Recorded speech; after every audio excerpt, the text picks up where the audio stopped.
എല്ലാവർക്കും നമസ്കാരം. ആരാധനയുടെ മറ്റൊരു പുതിയ വീഡിയോയിലേക്ക് എല്ലാവർക്കും സ്വാഗതം. നവരാത്രിയല്ലേ വരുന്നത്.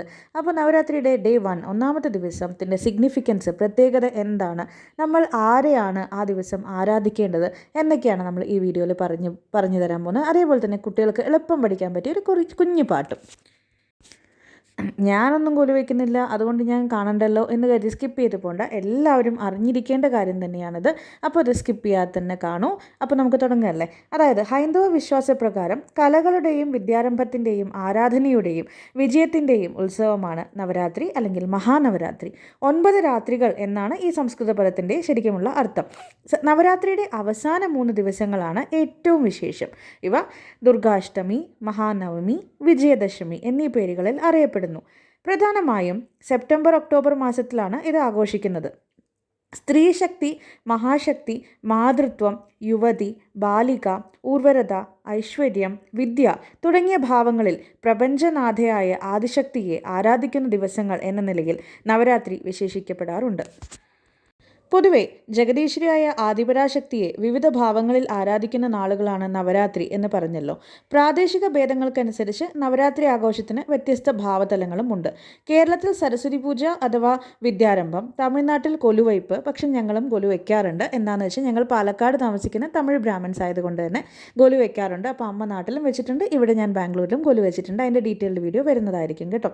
അതേപോലെ തന്നെ കർണാടകയിലാണെങ്കിൽ ദസറ, കൊല്ലൂർ മൂകാംബികയിൽ പുഷ്പരഥോത്സവം, ഉത്തര ഭാരതത്തിലാണെങ്കിൽ രാമലീല, ബംഗാളിൽ ദുർഗാപൂജ, അസമിൽ കുമാരി പൂജ, സപ്തമാതൃപൂജ എന്നിങ്ങനെ നീളുന്നു വ്യത്യസ്തതയുടെ ഭാവതലങ്ങൾ. ചിലർ നവരാത്രി നാളുകളിൽ വ്രതമനുഷ്ഠിക്കുന്നു. ഞങ്ങളും ചെയ്യാറുണ്ട് കേട്ടോ. അങ്ങനെ ചെയ്യുമ്പോൾ ശരിക്കും വ്രതങ്ങളുടെ റാണിയാണ് നവരാത്രി വ്രതം എന്നാണ് പറയാറുള്ളത്. നവരാത്രിയിൽ ഭഗവതിയെ ഉപാസിക്കുന്നവർക്ക് ആഗ്രഹപൂർത്തിയും ദുഃഖമോചനവും കാര്യവിജയവും ഫലം എന്ന് വിശ്വാസം. എങ്ങനെയാണ് വ്രതം ഇരിക്കേണ്ടതെന്ന് സംശയമുള്ളവരൊന്ന് കമൻറ്റ് ചെയ്താൽ മതി, ഞാൻ ഡീറ്റെയിൽഡായിട്ട് പറഞ്ഞുതരാം. നവരാത്രിയുടെ ആദ്യത്തെ 3 ദിവസം ഭഗവതിയെ മഹാകാളിയായും, അടുത്ത 3 ദിവസം മഹാലക്ഷ്മിയായും, അവസാനത്തെ 3 ദിവസം മഹാസരസ്വതിയായും സങ്കല്പിച്ച് പൂജ നടത്തുന്നു. മറ്റൊരു രീതിയിൽ ദുർഗയുടെ 9 രൂപങ്ങളെ, അതായത് നവദുർഗ ആരാധിക്കുന്നു. ഇത് മഹാഗൗരിയിൽ തുടങ്ങി സിദ്ധിരാത്രിയിൽ അവസാനിക്കുന്നു. ചിലപ്പോൾ സപ്തമാതാക്കളായ ബ്രാഹ്മി, വൈഷ്ണവി, മഹേശ്വരി, ഇന്ദ്രാണി, വാരാഹി, ചാമുണ്ഡി എന്നിവരെയും ആരാധിക്കുന്നു. ഭഗവതി ക്ഷേത്രങ്ങളിൽ ഏറ്റവും പ്രധാനപ്പെട്ട ദിവസങ്ങളാണ് ഈ നവരാത്രി എന്ന് പറയുന്നത്. ഇനി ഒന്നാമത്തെ ദിവസമായ നമ്മുടെ നവരാത്രിയുടെ ഒന്നാമത്തെ ദിവസം ശൈലപുത്രി എന്നുള്ള പാർവതി ദേവിയുടെ നമ്മൾ ശൈലപുത്രി എന്നുള്ള രൂപമാണ് നമ്മൾ ആരാധിക്കുന്നത്. അപ്പോൾ മാ ശൈലപുത്രി എന്നൊക്കെ പറയാറുണ്ട്. അപ്പോൾ ആദ്യത്തെ ദിവസം നമ്മൾ ശൈലപുത്രിയാണ് ആരാധിക്കേണ്ടത്. മലയുടെ മകൾ എന്ന് വിവർത്തനം ചെയ്യുന്ന, അതായത് ശൈലപുത്രി എന്ന അർത്ഥമാണ് വരുന്നത്. അതേപോലെ നിഷ്കളങ്കതയുടെയും ശുദ്ധമായ മാതൃസ്നേഹത്തിൻ്റെയും മൂർത്തിഭാവമാണ് ഹിമാലയത്തിൻ്റെ വാസസ്ഥലത്ത് ജനിച്ച ദുർഗയുടെ അല്ലെങ്കിൽ നമ്മുടെ ശൈലപുത്രിയുടെ അവതാരമെന്ന് വിശ്വസിക്കപ്പെടുന്നു. അവർ നീതിയുടെയും ശക്തിയുടെയും പ്രതീകമായ ഒരു വെളുത്ത കാളയെ ഓടിക്കുന്ന ഒരു രൂപത്തിലാണ് നമുക്ക് ശൈലപുത്രിയെ കാണാൻ പറ്റുന്നത്. അപ്പോൾ നമ്മൾ പ്രാർത്ഥിക്കുമ്പോൾ ഈ ഒരു രൂപം മനസ്സിൽ കണ്ടുവേണം പ്രാർത്ഥിക്കാനുള്ളത്. നിങ്ങൾക്ക് മനസ്സമാധാനം ഒരുപാട് കിട്ടും ഈ ദിവസം ഇരുന്ന് നമ്മൾ പ്രാർത്ഥിച്ചു കഴിഞ്ഞാൽ. മന്ത്രം ഞാനിവിടെ പറയുന്നുണ്ട്. വന്ദേ വാഞ്ചിത ലാഭായ ചന്ദ്രാർദ്ധ കൃതശേഖരം വൃഷാരൂഢാം ശൂലധരം ശൈലപുത്രീ യശസ്വിനീം. ഒന്നുകൂടെ പറഞ്ഞുതരാം, കൂടെ ചൊല്ലി നോക്കൂ. വന്ദേ വാഞ്ചിത ലാഭായ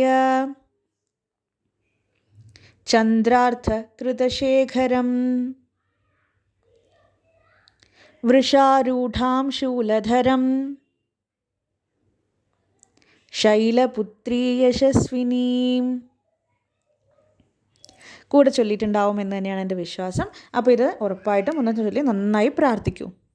ഇനിയുള്ളത് നമ്മുടെ കൊച്ചു കുഞ്ഞുങ്ങൾക്ക് എളുപ്പത്തിൽ പാടി പഠിക്കാൻ പറ്റുന്ന ഒരു കുഞ്ഞി പാട്ടാണ്. അതേപോലെ നവരാത്രി നമ്മൾ കൊലുവിനൊക്കെ പോകുമ്പോൾ പാട്ട് പാടാറൊക്കെ ഉണ്ട് എല്ലാ വീട്ടിലും പോയിട്ട്. അതൊക്കെ നിങ്ങൾക്ക് അറിയാമോയെന്ന് എനിക്കറിയില്ല. അപ്പോൾ ഞാൻ ഈ പാട്ട് വെച്ചോളൂ. ഹംസവാഹന ദേവി അംബ സരസ്വതി അഖില ലോക കലാവാണി അംബ സരസ്വതി ശൃംഗശൈലവാസിനി അംബ സരസ്വതി സംഗീതരസവിലാസിനി അംബ സരസ്വതി അംബ സരസ്വതി ഹംസവാഹന ദേവി അംബാ സരസ്വതി അംബാ സരസ്വതി. ഇത് എളുപ്പത്തിൽ നിങ്ങൾക്ക് പാടി പഠിക്കാവുന്നതാണ്.